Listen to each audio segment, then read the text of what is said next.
Bonjour, on se voit encore une fois pour justement traiter la deuxième partie du cours sur les communications cellulaires. Voilà, je vous rappelle un peu le plan qu'on a suivi lors du premier cours, ou la première partie de ce cours. Après l'introduction et les étapes de la communication cellulaire, rappelez-vous, on avait abordé les récepteurs cellulaires. Et on avait commencé par les récepteurs ioniques. Et ensuite, on s'est arrêté longuement sur les récepteurs couplés aux protéines G. Donc on a vu leur structure, les ligands qui pouvaient les activer, et les protéines G justement qui jouaient le rôle d'intermédiaire entre ces récepteurs couplés aux protéines G et les effecteurs. Et on avait commencé justement par le premier effecteur ou la première cible de ces protéines G, à savoir l'adénylate cyclase. Donc on a vu comment cette enzyme était donc activée avant donc de catalyser des phosphorylations, des modifications au sein des cellules. Aujourd'hui donc je vous invite à continuer ce cours, à voir la deuxième partie donc et on va voir ensemble aujourd'hui donc le deuxième effecteur donc des protéines G, les phospholipasses. Et ensuite, on va passer donc aux autres types de récepteurs, les récepteurs enzymatiques.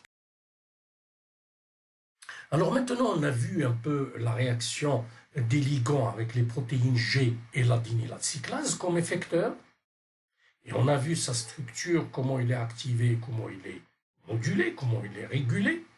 Maintenant, on va voir un autre effecteur des protéines G, ces fameux récepteurs couplés aux protéines G, c'est la phospholipase C. Cet effecteur avec lequel interagit la protéine G, c'est la phospholipase C. Et ici, le second messager va être l'ion cation. Tout à l'heure, avec l'adénylate cyclase, le second messager était l'AMP cyclique. Ici, c'est le cation qui va jouer le rôle de second messager chimique avec la phospholipase C. Et je vous rappelle la concentration donc, du calcium à l'intérieur de la cellule, 10-7 mol. Et à l'extérieur, 10-3. D'accord? Donc, dans les conditions physiologiques, le calcium, il est très important donc, à l'extérieur de la cellule. Et pour le maintenir à l'extérieur, avec ces concentrations importantes de 10-3 mol à l'extérieur et 10-7 à l'intérieur, donc je vois qu'il y a ici une erreur, c'est écrit 10-3 à l'intérieur, ici c'est à l'extérieur. Donc pour maintenir le calcium à l'extérieur de la cellule, on a besoin de l'énergie. Parce que si on laisse faire, comme la concentration est importante à l'extérieur, il va fuir vers l'intérieur. Donc, il va falloir dépenser de l'énergie. Les cellules le font très bien ici en utilisant de l'ATP pour maintenir justement ce calcium à l'extérieur de la cellule ou bien à l'intérieur, donc dans des vésicules bien particulières qui vont se retrouver à l'intérieur du cytoplasme. Un organisme cellulaire particulier qui va jouer ce rôle de citerne de stockage du calcium à l'intérieur des cellules, c'est le réticulum endoplasmique. Donc il y aura des pompes calciques qui dépendent donc de l'ATP, qui ont besoin de l'énergie pour maintenir le calcium à l'intérieur de ces vésicules ou bien à l'extérieur des cellules. Donc, retenez bien, on aura du calcium en grande quantité à l'extérieur des cellules ou bien à l'intérieur de vésicules calciques, réticulum endoplasmique, à l'intérieur donc du cytoplasme. Et pour le maintenir, la cellule dépense beaucoup d'énergie pour garder ce calcium mobilisé, soit à l'extérieur, soit dans ces fameuses pompes ou citernes donc, de calcium. Alors la sortie du calcium, emmagasiné dans ces réservoirs, ou l'entrée du calcium dans les cellules, son amplitude, sa quantité et sa fréquence, elle va dépendre directement du stimulus extracellulaire. Donc il y aura un signal qui va venir sur le récepteur et qui va informer la cellule qu'elle peut ou qu'elle doit laisser sortir ce calcium de son lieu de stockage. Et cette décharge de calcium, suite donc à la liaison de ce récepteur, de ce ligand sur son récepteur, il va se propager dans toute la cellule et il va contrôler des mécanismes de transduction de signaux délivrés au niveau de la membrane plasmique. Alors comment ça va se passer? Donc il y aura d'abord un ligand qui va donc se lier à son récepteur au niveau de la membrane. Changement de conformation de ce récepteur, activation d'une protéine G et activation d'un effecteur qu'on appelle cette fois-ci la phospholipase C, qui est une enzyme. Qu'est-ce qu'elle va faire?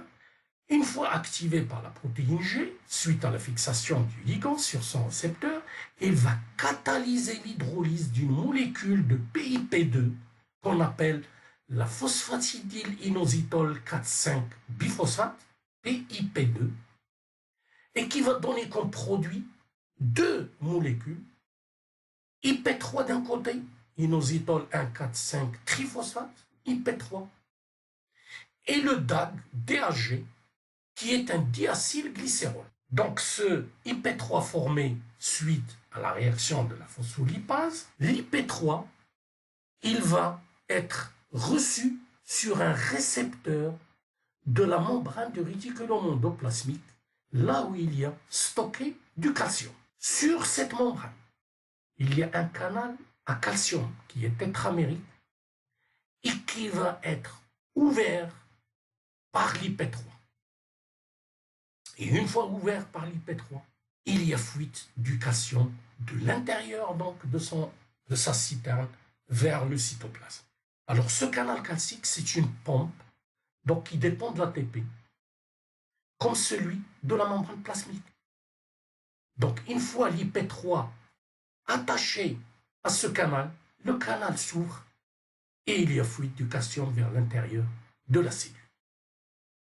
Donc retenez bien, je répète un peu le scénario. Dans le cas de la phospholipase C, liaison du récepteur, du ligand sur le récepteur, activation du récepteur, changement de conformation, activation de la protéine G. La protéine G va activer un effecteur qui est la phospholipase C. Et la phospholipase C, une fois activée, il va dégrader l'inositol diphosphate, le phosphoinositol diphosphate, en libérant l'IP3 d'un côté et le diacylglycérol de l'autre. L'IP3 va diffuser à l'intérieur du cytoplasme, il va fixer sur les canaux calciques au niveau donc des vésicules de stockage du calcium du réticulum endoplasmique. Une fois fixé sur ces canaux, le calcium fuit vers le cytoplasme. Voici, encore une fois, comment ça va se passer. On dit qu'il y a deux phospholipases C. La phospholipase C-bêta, qui est activée par les récepteurs couplés à la protéine G. Donc c'est à propos de ces phospholipases C-bêta qu'on est en train de parler. Mais il existe d'autres phospholipases C-gamma qu'on va voir un peu plus loin dans le cours et qui concernent les récepteurs à tyrosine kinase. Mais toutes les deux, que ce soit la phospholipase C-bêta ou la phospholipase C-gamma, toutes les deux, elles ont la même fonction. Ils dégradent le PIP2 en IP3 et en DAG, en diacylglycérol, comme le montre la réaction ici, l'équation ici en bas. Donc ici, notre phospholipide membranaire, le PIP2, suite à l'action de la phospholipase C, formation de l'IP3 d'un côté et du diacylglycérol de l'autre. On a vu un peu la destinée de l'IP3, on a dit qu'il va diffuser, qu'il va fixer le canal calcique au niveau des citernes calcium, et il va ouvrir ces canaux, et il va nous permettre donc la fuite du calcium vers le cytoplasme. Et maintenant, on continue. Suite à la fixation de l'IP3 sur le récepteur du réticulum endoplasmique, le calcium va sortir vers le cytoplasme. Et sa concentration donc cytoplasmique va de plus en plus augmenter dans la cellule. Et ce fameux calcium, maintenant qu'il est en concentration suffisante dans le cytoplasme, il va se lier à des protéines spéciales, des protéines qu'on appelle les calciprotéines, c'est-à-dire des protéines capables de se lier au calcium. Quelles sont ces protéines? On a deux types, les calmodulines et les troponines. Mais c'est surtout la calmoduline qui intervient dans les récepteurs couplés aux protéines G. Donc, je reviens, liaison du ligand sur les récepteurs, changement de conformation du récepteur, activation du protéine G, activation de l'effecteur qui est la phospholipase C. La phospholipase C va catalyser donc la dégradation du lipide PIP2 et elle va donner d'un côté l'IP3 et de l'autre côté le DAG. L'IP3 va diffuser, va se fixer sur les canaux calciques au niveau des citernes réticulo-endoplasmiques. Cette fixation va permettre la sortie du calcium. Sa concentration va s'augmenter, va augmenter de plus en plus dans le cytoplasme. Et il va finir ce calcium par se fixer à une protéine spéciale, la calmoduline. Et maintenant, cette calmoduline calcium, qui a fixé son calcium, il va jouer un rôle en phosphorylant d'autres protéines, en activant d'autres protéines à l'intérieur du cytoplasme. D'un côté, le complexe calcium-calmoduline va activer des enzymes calcium-calmoduline dépendantes, qu'on appelle les CAMK, et ces dernières, comme je l'ai dit, ils vont à leur tour phosphoryler d'autres protéines cibles. C'est la première réponse cellulaire à la fixation de notre ligand sur le récepteur couplé à la protéine G via les phospholipases C. Le calcium, maintenant qui a été libéré, il va activer une protéine spéciale, la protéine kinase C. La protéine kinase C, il est cytoplasmique, il est inactif, il a comme propriété une sérine thréonine kinase. C'est une protéine donc qui va phosphoryler les fonctions alcool des acides aminés sérine et thréonine des différentes protéines cytoplasmiques. Donc ce calcium, une fois qu'il active la protéine kinase C, la protéine kinase C va migrer vers la membrane plasmique. Et qu'est-ce qu'il y a au niveau de cette membrane plasmique? Notre fameux DAG. Notre fameux DAG qui a été formé par la phospholipase C, il est resté au niveau de la membrane. C'est un lipide, c'est un diglycéride. Il ne quitte pas la membrane. Il n'est pas comme l'IP3. L'IP3, il a diffusé dans le cytoplasme suite à l'action de la phospholipase C et il est parti fixer donc le canal calcique. Ici, le DAG, le DAG, il est resté fixé sur la membrane plasmique. Et c'est le calcium qui a activé la protéine C qui a permis le voyage, l'adressage de cette protéine kinase C vers la membrane plasmique et qui va interagir maintenant avec le DAG.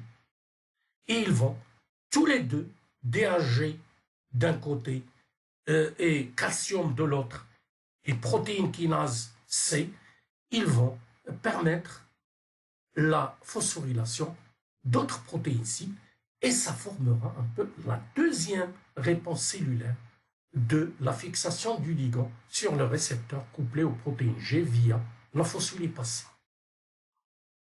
Voilà, j'espère que vous avez un peu compris, assimilé un peu l'action donc de ces ligands sur les récepteurs couplés aux protéines G et qui ont comme effecteur les phospholipases C.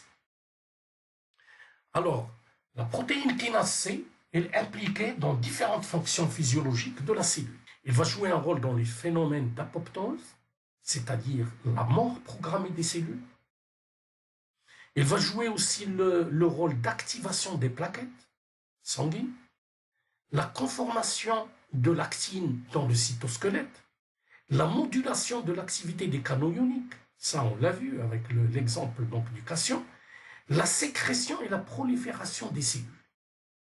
Donc il va avoir beaucoup d'effets à la fois au niveau cytoplasmique et à la fois au niveau nucléaire en jouant sur les divisions et les proliférations donc des cellules. Une remarque, le domaine de la protéine kinase C, qui interagit avec le DAG, le déacylglycérol, ne pouvait pas le faire avant la fixation du calcium, car il contient des charges négatives, d'où la répulsion avec la membrane. Je m'explique. Vous savez que la membrane a des charges négatives. La protéine kinase C, qui est cytoplasmique, elle a des charges aussi négatives. Donc si la protéine kinase, qui est chargée négativement, va directement vers la membrane pour réagir avec le déacylglycérol, elle est répulsée, elle est rejetée par les charges négatives de la membrane, parce qu'elle-même, elle est chargée négativement. Voilà le rôle du calcium. Le calcium, une fois libéré dans le cytoplasme, suite à la fixation de l'IP3, ce calcium, quand il se fixe sur la protéine kinase C, il va neutraliser ces charges négatives et lui permettre donc de réagir convenablement, facilement avec le DAG.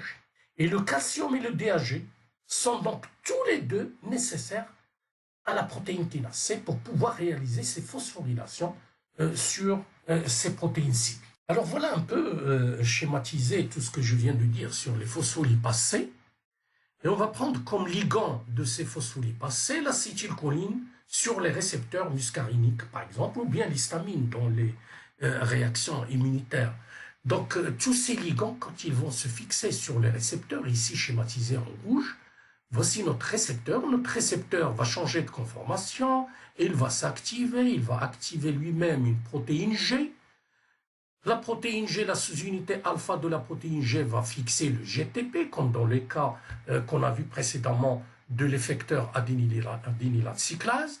Une fois la protéine G, la sous-unité fixée le GTP, elle s'active et elle va activer l'enzyme phospholipase C.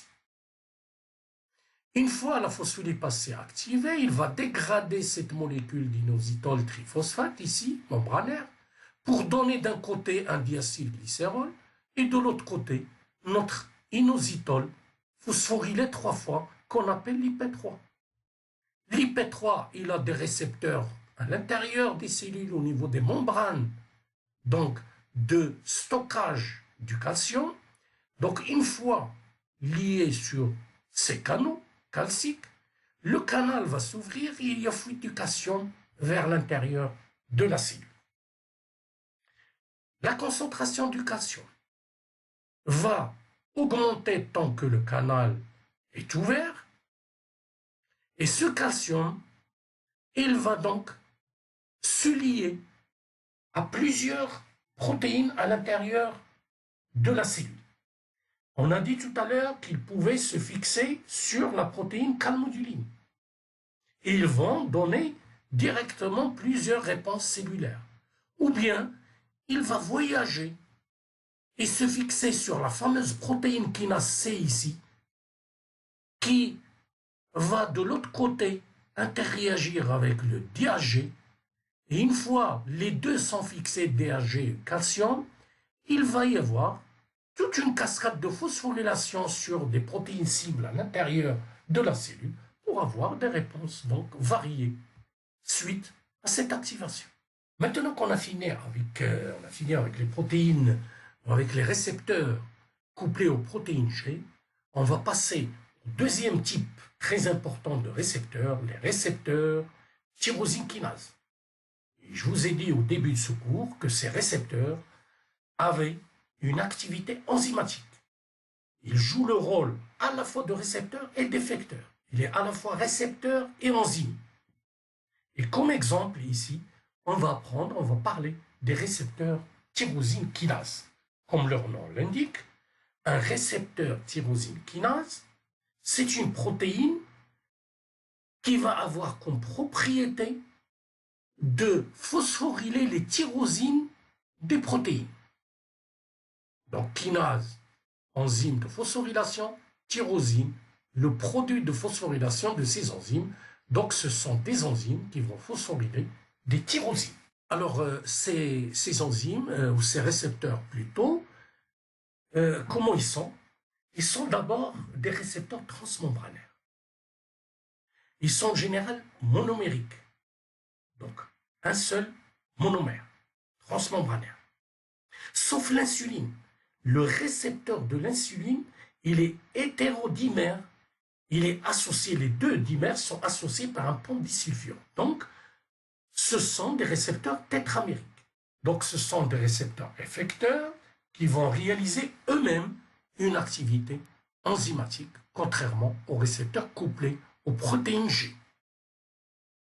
Donc, déjà, faites un peu la différence entre récepteurs couplés aux protéines G et récepteurs tyrosine kinase. Les récepteurs des protéines G, ce sont des récepteurs qui n'avaient pas d'action directe sur les effecteurs. On avait besoin d'un intermédiaire. L'intermédiaire, c'était la protéine G. Ici, les récepteurs tyrosine kinase vont avoir une action directe sur l'effecteur. Ce sont eux-mêmes des enzymes qui vont donc faire réaliser des changements au niveau des cibles. Alors, quand une molécule de signalisation se lie à ces récepteurs de tyrosine kinase, sur ces récepteurs, ils vont former un dimère tout de suite. Et dans la configuration dimère, la tyrosine kinase va ajouter un phosphate à des tyrosines de la protéine réceptrice à partir d'une molécule d'ATP. Alors, comment ça va se passer? Le ligand va venir se lier à son récepteur. On a dit que cette fixation va entraîner un changement de conformation de ce récepteur, comme dans le cas des récepteurs couplés aux protéines G. Mais comme le récepteur ici, dans ce cas précis, c'est une enzyme, elle va se retrouver activée. Cette liaison donc du ligand va activer le récepteur. Et la propriété enzymatique va donc apparaître au niveau de ce récepteur. Et ce récepteur, il va phosphoryler lui-même sur des tyrosines. Et d'où va venir le phosphate? Il va venir de la molécule d'ATP. Et les tyrosines kinases, donc réceptrices, ces récepteurs, ils vont pouvoir activer de multiples réponses cellulaires. Des réponses qui vont se situer au niveau du cytosol, donc des réponses cytosoliques. Ils vont avoir des effets métaboliques. Mais ils peuvent aussi avoir des réponses au niveau des noyaux. Ce sont des réponses nucléaires qui vont avoir une activité mitotique de croissance, de division ou de différenciation, donc des cellules. Donc retenez bien, dans le cas des récepteurs tyrosine kinase, le récepteur est lui-même une enzyme. Quand le ligand se fixe à ces récepteurs, le récepteur va s'activer, va changer de conformation, il va voir donc sa propriété enzymatique apparaître et il va donc phosphoryler des parties de lui-même sur des acides aminés tyrosine. C'est pour ça qu'on les appelle des récepteurs tyrosine kinase. Une fois donc phosphorylés, ces parties phosphorylées vont phosphoryler elles-mêmes donc d'autres protéines cibles à l'intérieur de la cellule.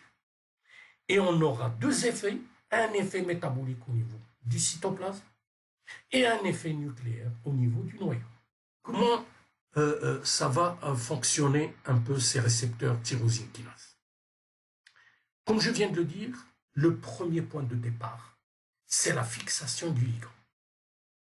Ensuite, il y a la transconformation du domaine extracellulaire de ce récepteur. Dimérisation du récepteur. Au départ, à l'état de repos, il est monomérique. Une fois le ligand se fixe, il se dimérise. Et une fois activé, il va autophosphoryler une région régulatrice et il va activer l'activité tyrosine kinase. Et une fois cette activation apparue de tyrosine kinase, il va recruter d'autres protéines cytosoliques dans les sites de phosphorylation de l'activité enzymatique du récepteur. Donc retenez bien l'acheminement, la suite logique donc du fonctionnement de ce récepteur. Fixation du ligand, changement de conformation, dimérisation, autophosphorylation, recrutement des protéines cytosoliques et réponse finale cellulaire, soit au niveau du cytosol, soit au niveau donc du noyau. Voici sur cette diapositive un peu schématisé un peu ces récepteurs. On voit qu'ils sont ici à gauche inactivés, monomériques. Voilà. On a une partie extracellulaire ici qui va recevoir le ligand, une partie transmembranaire, une partie à l'intérieur, donc c'est là où il y a la propriété enzymatique.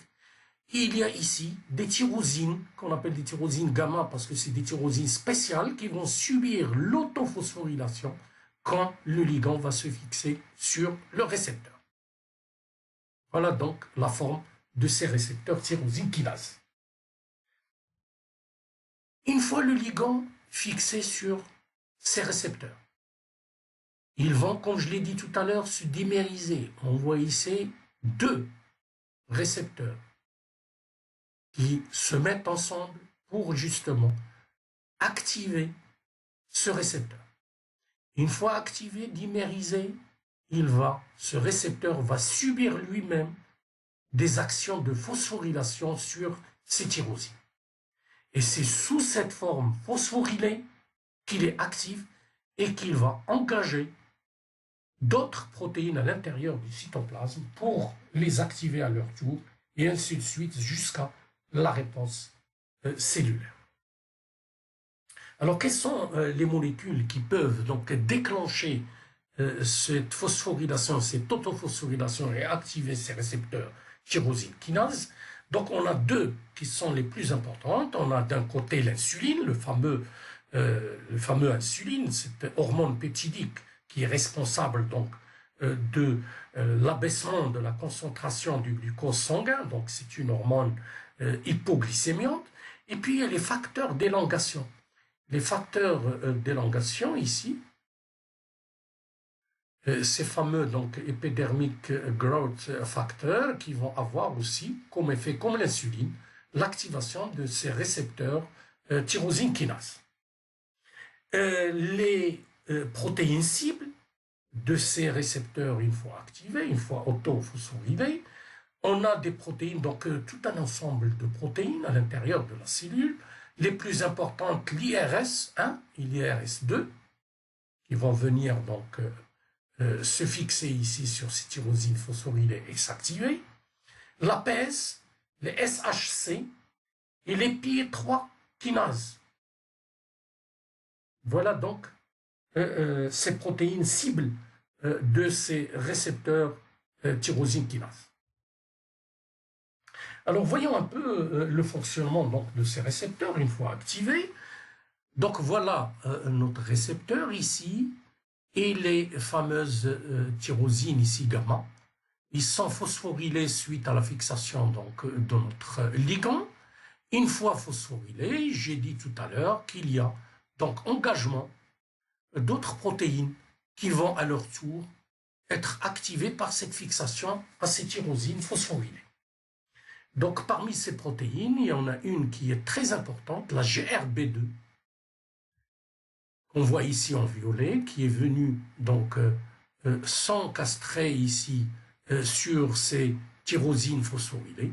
Et une fois activée, il va activer elle-même d'autres protéines, d'un côté les SOS, les SOS, et de l'autre côté les RAS. Les RAS, ce sont des petites protéines qui ressemblent un peu aux protéines G qu'on a vues précédemment et qui vont s'activer en se liant au GTP, en libérant le GDP, donc de la même façon qu'une protéine G classique. Et une fois activées, ces RAS vont activer d'autres protéines, les RAF. Les RAF, à leur tour, vont phosphoryler les MEC, et les MEC vont phosphoryler les ERK. Et les ERK, là, ils vont donc se fixer sur des régions particulières du noyau. Et ils vont déclencher donc une réponse au niveau nucléaire. Donc, c'est cette voie que je viens de vous décrire, c'est la voie des MAC, donc des récepteurs tyrosine kinase.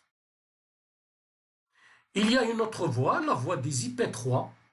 Elle ressemble un peu à la voie qu'on a vue tout à l'heure avec la phospholipase C et des protéines G, parce que une fois les tyrosines de ce récepteur activées, donc phosphorylées, la phospholipase C, mais cette fois-ci une phospholipase gamma, pas la phospholipase C bêta qu'on a vu avec les protéines G tout à l'heure, cette phospholipase C gamma va se phosphoryler, s'activer, et là comme substrat le PIP2, Et ce PIP2 va donc donner l'IP3 d'un côté et le diacylglycérol comme dans le cas des protéines G.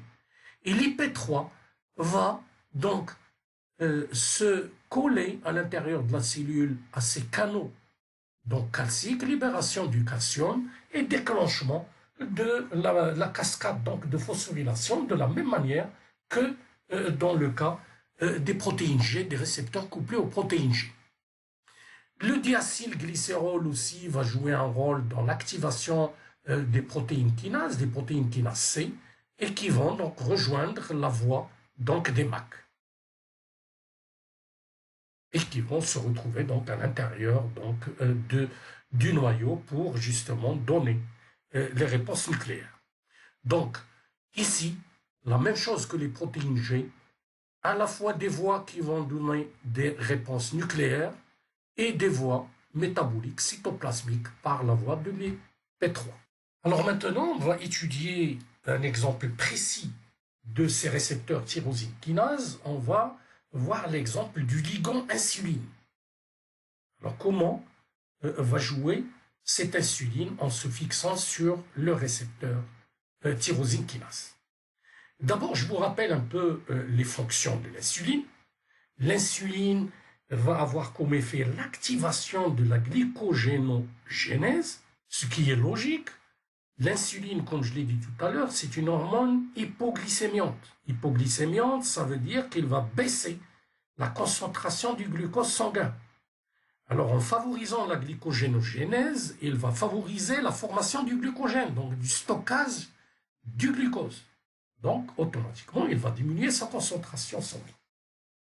Deuxième action de l'insuline, c'est l'activation de la lipogénèse. Et on va voir tout à l'heure qu'effectivement, on peut passer des glucides aux lipides.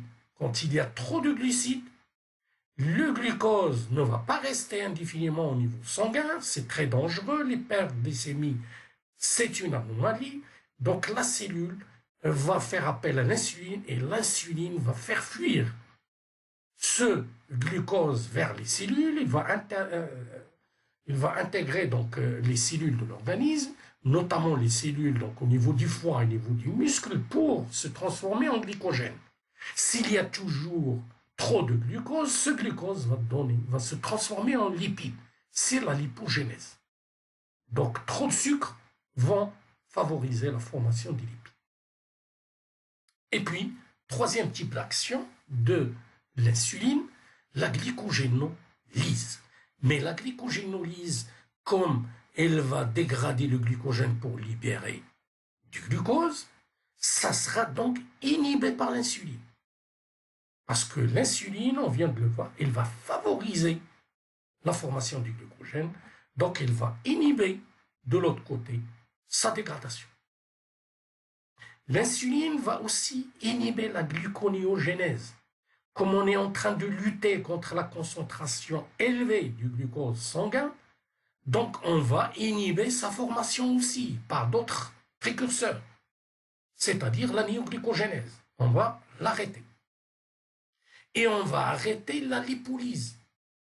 Vous avez vu dans le métabolisme des lipides que la lipolyse donnait lieu à l'acétyl-CoA par la bêta-oxydation.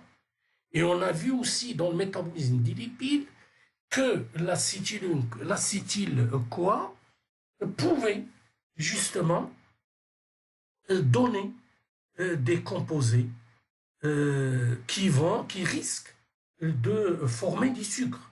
Et c'est pour ça d'ailleurs justement que l'insuline, en favorisant le stockage, on favorise le stockage à la fois des glucides et des lipides. Voici sur cette diapositive résumé un peu les voies d'action donc de l'insuline. Alors on vient de le voir tout à l'heure, on a vu que quand l'insuline donc se fixe sur son récepteur, la première chose qu'elle va activer, et c'est le cas de tous les ligands donc, qui travaillent avec ce type de récepteur tyrosine kinase, ils vont autophosphoryler ce récepteur, et une fois ce récepteur autophosphorylé, on a dit qu'il va activer, il va engager des récepteurs, des protéines spéciales à l'intérieur de la cellule qui vont venir s'accrocher sur les tyrosines phosphorylées du récepteur. C'est le cas de l'IRS. L'IRS, donc c'est l'insuline récepteur substrat. Ce substrat, cette protéine, une fois donc accrochée au récepteur, elle va s'activer. Elle va activer elle-même la GRB2. La GRB2, on l'a vu dans la voie des MAC, elle va activer la SOS. Une fois la SOS activée, elle va activer la RAS. On a dit tout à l'heure que la RAS, c'était donc analogue à une petite protéine G à l'intérieur du cytoplasme. La RAS, à son tour, va activer la RAF va activer la MEC, et la MEC va activer la MAPK, ou bien l'ERK, qui va pouvoir rentrer dans le noyau. Une fois activée, elle rentre dans le noyau. Elle va au niveau des gènes, au niveau d'une partie particulière donc de l'ADN, et elle va déclencher la transcription, la prolifération, donc la survie de la cellule. D'autres voies métaboliques, on a dit tout à l'heure, ici c'est la voie des MAC, ici on peut activer, une fois l'insuline donc accrochée à son récepteur, elle va activer l'IRS, et l'IRS, au lieu d'activer une GLB2, elle va activer la PI3 kinase. Et cette PI3 kinase, cette protéine va libérer du PIP3. Et ce PIP3, on a vu soit il va déclencher la libération du calcium dans le cytoplasme, mais il peut aussi permettre donc l'activation d'une phosphoinositide kinase qui va activer à son tour une protéine spéciale centrale dans cette voie métabolique qui est l'AKT. Et cet AKT, il a 4 possibilités donc d'action. Il peut phosphoryler donc des protéines régulées par des stérols, qu'on appelle les SREBP. Et ces protéines activées, ils vont rentrer, comme l'a fait l'ERK tout à l'heure, à l'intérieur du noyau, et elle va donc activer la transcription de 2 enzymes spéciales, l'acétylcoenzyme A carboxylase et l'acide gras synthase. Ces 2 enzymes, on les a vus dans le métabolisme des lipides. En effet, l'acétylcoenzyme A carboxylase et l'acide gras synthase, on a vu que la première va permettre la formation du manonyl-CoA, et la deuxième, on a vu que c'est elle qui va se charger de la biosynthèse donc de l'acide gras. Donc, retenez bien, la fixation de l'insuline va permettre soit l'activation de la voie des MAC, ou bien l'activation de la voie des PI3 kinase. Cette voie va permettre la fixation d'une molécule ou d'une protéine spéciale, l'AKT, et l'AKT va phosphoryler une protéine qui est en relation directe avec le métabolisme donc lipidique, puisqu'elle va rentrer dans le noyau, où il va favoriser, il va activer la transcription de ces 2 enzymes centrales spéciales de la biosynthèse des lipides, l'acétylcoenzyme A carboxylase d'un côté et l'acide gras synthase de l'autre. La deuxième action de l'AKT, elle va la faire sur les vésicules spéciales qui contiennent sur leur membrane du glucate, ce fameux transporteur du glucose qu'on a vu dans le métabolisme des glucides. Donc, ces vésicules donc, cellulaires qui contiennent sur leur membrane du glucate, ils ont aussi une autre protéine sur cette membrane, c'est l'AS160. Et tant que l'AS160 n'est pas phosphorylée, elle est inactive. Et les glucates restent intégrés à la membrane de ces vésicules. Mais quand l'AKT est phosphorylée active, il va activer ces AS160, et une fois activé, il y a libération donc de ces récepteurs glucate, de ces transporteurs des glucates du fameux glucose, qui vont donc migrer vers la membrane de la cellule, et ils vont laisser passer le glucose à l'intérieur de la cellule. C'est comme ça que l'insuline réagit indirectement sur l'entrée des glucoses dans les cellules grâce à la translocation donc, de ces transporteurs des vésicules cytoplasmiques vers les membranes de la cellule vers les membranes cytoplasmiques. Voici donc la deuxième possibilité d'action des AKT. Troisième possibilité, les AKT, ils peuvent activer l'inhibition des fameuses glucogène synthase kinase. Glucogène synthase kinase. Donc en phosphorylant ces kinases, ils vont permettre donc l'activation de la forme active non phosphorylée de la glycogène synthase. Donc c'est une activation indirecte. En activant la forme phosphorylée des kinases, voilà, ils vont les inactiver, donc ils vont laisser tranquille la forme active des glycogènes synthase non phosphorylés. Et ces glycogènes synthase actives, c'est elles qui vont permettre donc du glucose de donner, de s'intégrer à des glycogènes, les fameuses glycogènes, la forme de stockage donc du glucose. Donc l'insuline, comme on l'a dit précédemment, et maintenant on le voit un peu d'une manière beaucoup plus moléculaire, l'insuline a une action directe sur les glucogènes synthase puisqu'il va les activer. Et ici, je vous donne ici le nom donc, de la glycogène synthase phosphatase, cette molécule qui va donc décrocher le phosphate de ces molécules de glycogène synthase pour justement les activer. Donc retenez bien, insuline, action sur le transport dans les cellules du glucose, action d'activation de la glycogène synthase pour permettre à ce glucose aussi de donner la forme de stockage, c'est-à-dire le glycogène. Troisième mode d'action, ou quatrième, le dernier, de l'AKT. L'AKT, elle va phosphoryler une molécule qu'on appelle le FOXO1, et en la phosphorylant, elle va la désactiver. Et quand cette FOXO1 est désactivée, phosphorylée, elle ne peut pas rentrer dans le noyau. C'est sa forme déphosphorylée qui est permise et qui est autorisée à rentrer dans le noyau. Et une fois dans le noyau, il va transcrire des gènes à l'intérieur donc de l'ADN pour donner des enzymes, des protéines enzymatiques, la PEPCK et la glucose 6-phosphatase. Ces deux enzymes, je vous rappelle, qu'on les a vues dans le métabolisme des glucides, c'est elles qui étaient responsables de la néoglucogénèse. Le glucose 6-phosphatase, il va enlever le 6-phosphate du glucose pour donner du glucose libre. C'est la dernière enzyme qu'on a vue dans la voie de la néoglucogénèse.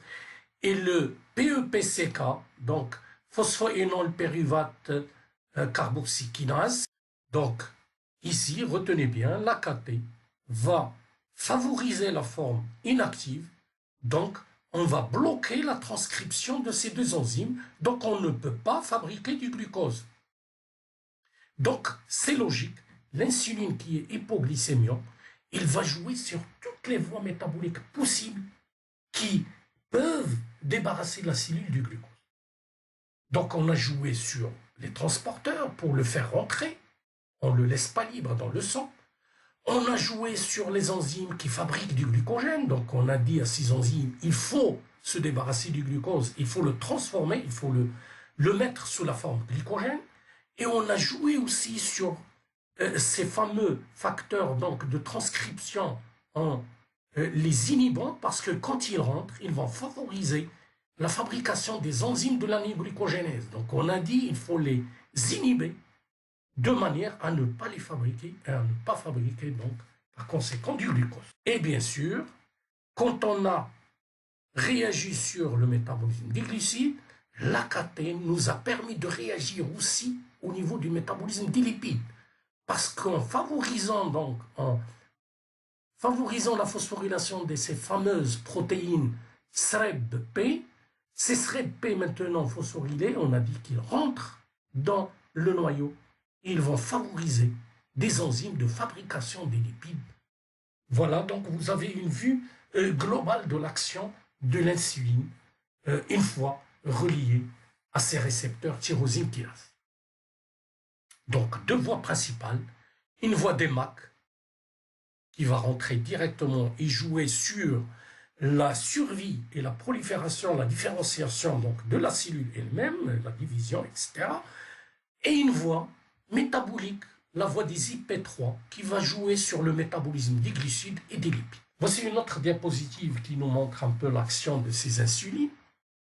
Et on voit ici donc la voie des MAP, ici des MAP, des MAPK, et qui vont, comme on l'a dit, jouer sur l'expression génique, sur la prolifération, sur la synthèse protéique, par exemple, grâce à cette voie IP3 kinase. Donc, beaucoup d'actions de cette insuline sur les cellules, à la fois au niveau du noyau, prolifération, et à la fois au niveau donc du métabolisme cytoplasmique, la synthèse du glucogène, le transport du glucose, on l'a vu tout à l'heure avec les glucates, la lipolyse.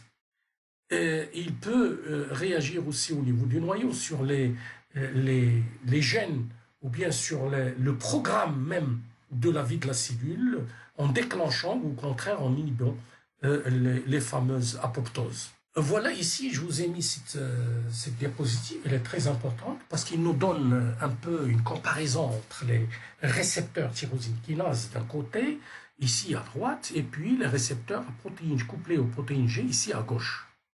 Alors on voit que tous les deux ont besoin d'une molécule signal.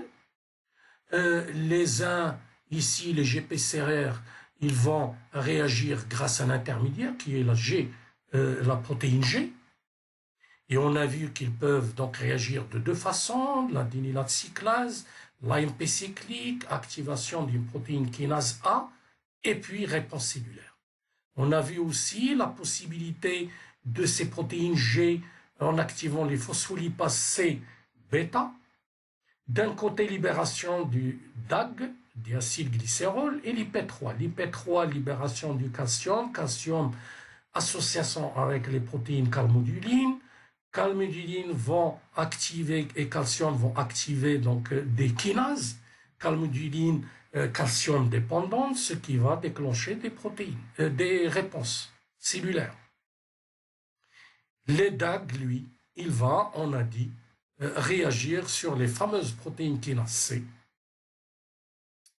Et puis, cette voie phospholipase C, on a vu que c'était une voie donc commune, analogue à la voie des phospholipases C gamma qu'on a vu avec les récepteurs tyrosine kinase.